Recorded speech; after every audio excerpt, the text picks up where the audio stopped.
ঝিনাইদহের মহেশপুরে বৈষম্য বিরোধী ছাত্র আন্দোলনের অভ্যন্তরীণ কোন্দলের জেরে দুই গ্রুপের মধ্যে সংঘর্ষের ঘটনা ঘটেছে। এতে উভয় পক্ষের অন্তত ১১ জন আহত হয়েছেন। মঙ্গলবার ২২ জুলাই বিকেল ৫টার দিকে উপজেলা শিক্ষক সমিতি ভবনে এই ঘটনা ঘটে। প্রত্যক্ষদর্শীরা জানান, কোটা সংস্কার আন্দোলনের অংশ হিসেবে গঠিত মহেশপুর উপজেলা কমিটির নতুন নেতারা জেলা কমিটির সাবেক নেতাদের সঙ্গে এক সৌজন্য সাক্ষাৎ ও মতবিনিময় সভার আয়োজন করেন। সভা চলাকালীন বাপ্পি গ্রুপ নামে পরিচিত আন্দোলনের আরেকটি পক্ষ সেখানে উপস্থিত হয়। এ সময় উভয় পক্ষের মধ্যে প্রথমে বাকবিতণ্ডা শুরু হয় এবং এক পর্যায়ে তা হাতাহাতি ও সংঘর্ষে রূপ নেয়। আমাকে ভেতরে এমনভাবে আক্রমণ করা হয়েছে, মানে চারজন চারপাশ থেকে চেয়ার তুলে আমার মাথায় যে মারতে আমার হাতে একটা কাঠ ছিল।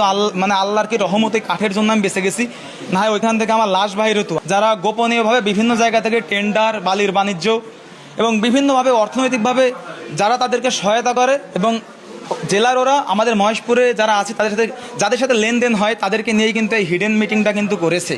আমরা থাকলে সমস্যা, তাদের গোপনীয় কথাগুলো আমরা জেনে যাব, কারণ আমরা তো বৈষম্য বিরোধী সব ছাত্র আন্দোলন করেছি, সব সময় বৈষম্যের বিরুদ্ধে আমরা অবস্থান নিয়েছি। কিন্তু সেই হাসিনাও বৈষম্য করতে এবং আমাদের বৈষম্য বিরোধী ছাত্র আন্দোলনের যারা লিডার তারাও বৈষম্য করতেছে। আমার কথা হলো এখানে, তাহলে হাসিনা এবং আমার বৈষম্য বিরোধী ছাত্র আন্দোলনের ঝিনাইদহ লিডারদের ভিতরে পার্থক্য থাকলো কোথায়? সংঘর্ষে উভয় গ্রুপের নেতাকর্মীরা লাঠিসোঁটা নিয়ে একে অপরের ওপর হামলা চালায়। এতে পুরো এলাকায় আতঙ্ক ছড়িয়ে পড়ে। আহতদের দ্রুত উদ্ধার করে মহেশপুর উপজেলা স্বাস্থ্য কমপ্লেক্সে ভর্তি করা হয়েছে। এ ঘটনায় এলাকায় উত্তেজনা বিরাজ করছে।